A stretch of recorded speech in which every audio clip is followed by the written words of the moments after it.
शिव ही शास्त्र है, शिव ही वेद, शिव से परे न कोई, शिव से आराध्य और मित्र न होय।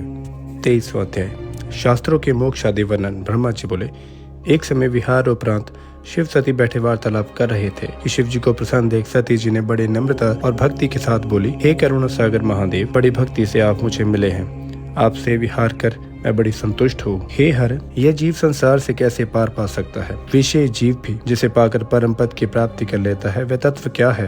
मुझे सुनाइए।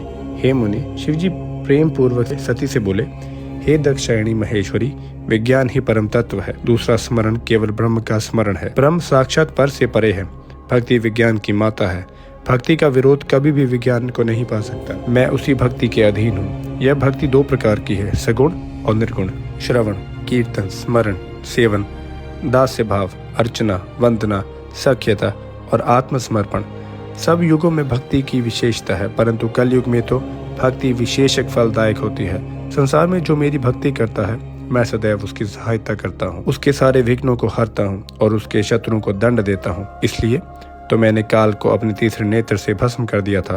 भक्त के लिए तो मैंने रावण को त्याग कर दिया और कुछ भी पश्चाताप न किया। भक्ति के कारण ही तो मैंने दुष्ट व्यास को नंदीश्वर से दंड दिलवाकर काशी से बाहर कर दिया। अधिक क्या कहूँ, मैं भक्त के ही वश में हूँ। भक्ति की ऐसी महिमा सुनकर दक्ष पुत्री सती बड़ी प्रसन्न हुई। फिर सती माता ने पूछा, लोक में सुखदायक और जीवों के उद्धार की बात पूछी। जन्म, मंत्र, शास्त्र और विशेषता, उनके महात्मा पूछा।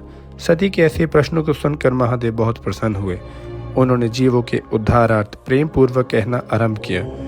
उन्होंने इतिहास, कथा, भक्तों का महात्मा और वर्णाश्रम धर्म सहित राजधर्म, पुत्र और स्त्री धर्म आदि वेदों, शास्त्रों, ज्योतिषी शास्त्र, समुद्रिक शास्त्र तथा अन्यथा शास्त्रों को तत्व कहा।